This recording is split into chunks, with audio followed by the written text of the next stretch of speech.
You're watching News 25. Local coverage you can count on. News 25 is brought to you by J.K. Nelson Law, voted best of Pahrump for 4 years. Give them a call, 775-727-9900. News 25 is also brought to you by Gunny's Air Conditioning and Heating. New, service, and repair. Call Gunny's, 775-727-6800.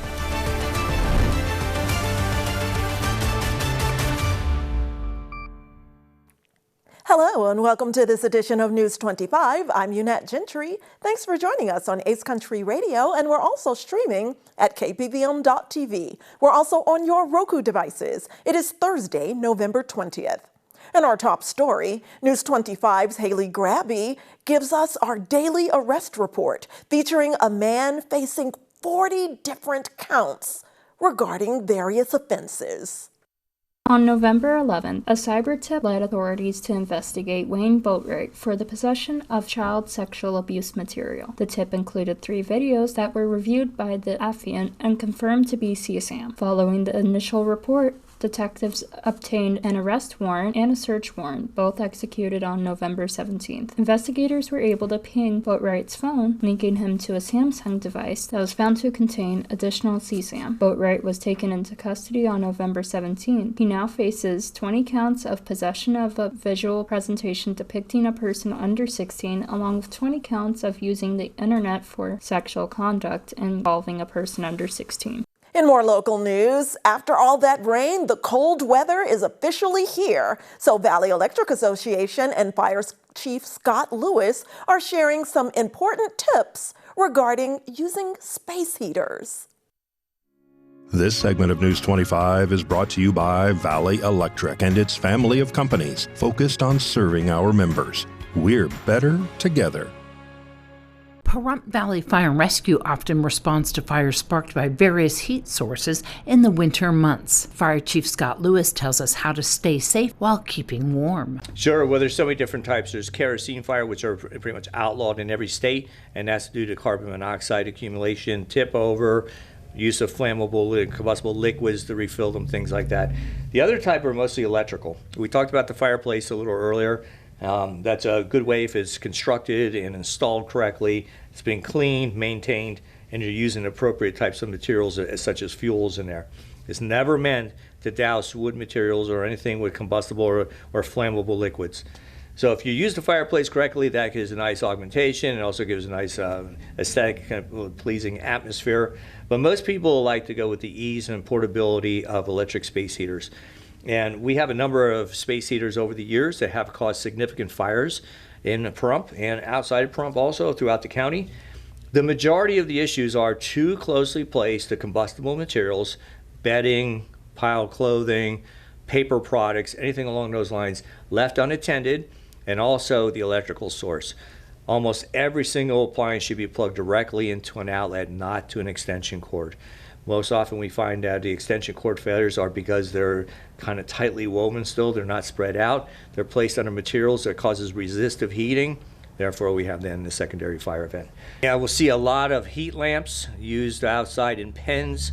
The pens usually have some kind of combustible material, straw or hay, something like that. They give comfort to the animals, but unfortunately, again, that material can become dried out, it can ignite, and therefore then you have a structure fire, that being what is containing animals. In addition, a lot of times they place them up against the houses, so now you have exposure extension to the primary dwelling. Some space heaters have a feature that shuts off when the unit tips over. Chief Lewis talks about why that can still be an issue. And you still have to rely on the fact that if they are tipped over, a lot of times they're not completely tipped over, or if they are in a tipped fashion, they're placed against other materials. Are space heaters a good option to heat a small area in your home? It's like anything else. There's a risk associated with it. So use appropriately, use wisely, strategically placed, in your presence. They add great value. But once you start using them as a tool or implement to heat a house and you're no longer in the environment, or there's material placed around, or there's something what we call series arcing, where there's an actual arcing between the plug and the outlet, you may not know that there's a problem until the problem presents in a larger fashion.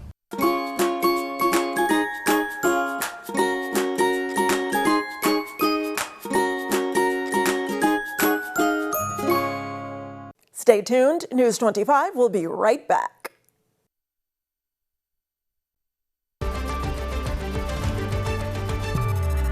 You're watching News 25. Local coverage you can count on.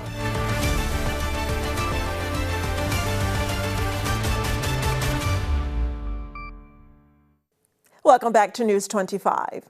Well, recently we spoke with Sheriff Joe McGill regarding his bid to be re-elected here in Nye County. And we are hearing from another Nye County Sheriff candidate, Diane Sauter, and she's speaking to us from the Republican dinner. Also running for sheriff. On November 8th at the Nye County Republican dinner in Pahrump, candidates for upcoming elections had the chance to speak. Nye County Sheriff is up for grabs. So, the lovely Diane Sauter coming on up. Let's give her a round of applause. Hello, everybody. Thank you for coming, and I agree, Leo and his team is doing a great job. My name is Diane Sauter. I have a total between investigations, law enforcement, and undercover work in the south suburbs of Chicago, 26 years experience. I know that my experience that I would bring to this office is totally different than what the current sheriff and the department has. I believe in a great deal of training. It's very important. I want to concentrate on the officers getting the training they need to deal with the mentally challenged people and homeless. I have what you call transferable skills. I had 2 companies that I ran in the south suburbs. One was a computer company of 25 years, and one was a paintball park of 10 years. So I have very strong administrative skills that are transferable to this department, which we also need. Because the sheriff technically is an administrative position, but you oversee the department, the jail, the auxiliaries. So with me having boots on the ground and strong administrative skills, I feel that I could do a great deal of work and help in the community. I'm very strong with being out there in the community, and I want my officers to engage in the community a great deal. I want them to have the confidence, because they will have so much training behind them that they can deal with all different types of situations. Thank you. In today's health news, we're talking about Alzheimer's disease.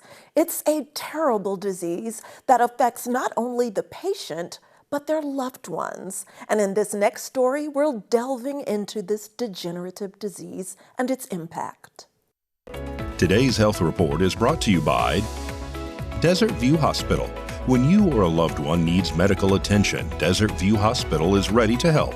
We've been providing friendly and compassionate care to our neighbors since 2006, including emergency services available 24 hours a day, 7 days a week. Visit desertviewhospital.com to learn more. With limited exceptions, physicians are not employees or agents of this hospital. Alzheimer's disease impacts nearly 7 million Americans over the age of 65, with numbers expected to double in the coming decades. And those red flags are someone who completely forgets a conversation with a loved one, and they can't retain any of the content of that conversation. They might repeat themselves because they can't remember the answer to the question that their loved one gave them. There are a few other things too, like more difficulty managing the calendar. Maybe they're late to appointments, so they wrote something down incorrectly. Someone who has some consistent word-finding difficulties when they're communicating, or someone who gets mixed around in familiar locations. Early detection has never been more important. Yet up to 75% of people living with Alzheimer's symptoms don't have a diagnosis, delaying much-needed time to plan for care and support. We want people to realize that the detection of Alzheimer's disease at the earliest possible point is really important. Most people don't realize that the plaques that cause Alzheimer's disease, called amyloid plaques, build up in our brain for up to 20 years before a person's first memory symptom. And what we want to do is detect those memory concerns at the very beginning, when a person is still living independently, because we want to try to prolong their independence. It's such an important thing for people to have that autonomy. There are now multiple methods for detecting Alzheimer's disease biomarkers in patients with cognitive impairment, including blood testing, cerebrospinal fluid testing, and amyloid PET scans in patients that meet the diagnostic testing criteria. It's been a rainy one out there. We're taking a closer look at weather and so much more when News 25 returns.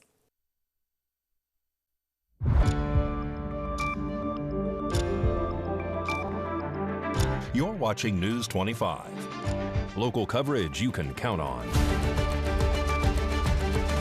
News 25 is brought to you by Mountain West Lawyer, Injury Attorneys, 727-9500.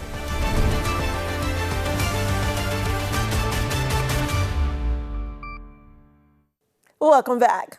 Well, in our sports news today, Las Vegas has F1 fever. Mikey Ruhan is giving us a closer look and revving up the engines.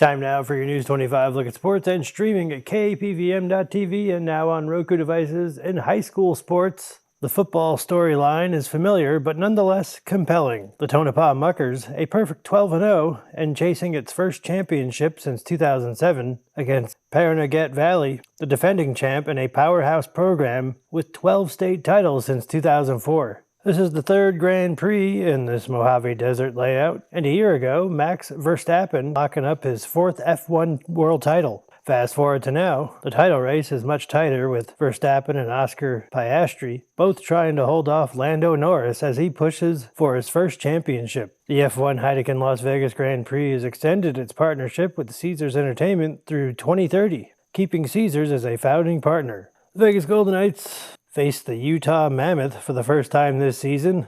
That's coming up tonight at 6 p.m. Ahead of Tuesday's matchup against the Rangers, the Golden Knights partnered with Comprehensive Cancer Centers of Nevada to deliver a special surprise to Danielle Green at her salon, gifting her tickets to the team's Hockey Fights Cancer game.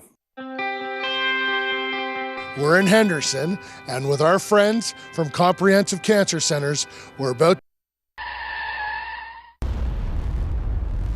News 25 Weather Cam is brought to you by Lerner and Rowe Injury Attorney's Office in Pahrump. In a wreck, need a check? Call 702-877-1500.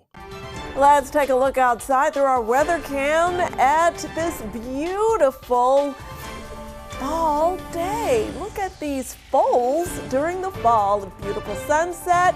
The rain has stopped. A closer look at weather next.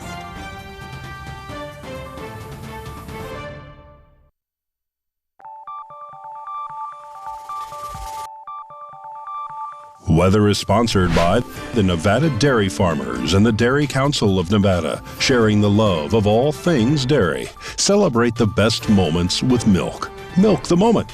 And the weather is also brought to you by the Ponderosa Dairy, Nevada's largest dairy, fresh from our farm to your table.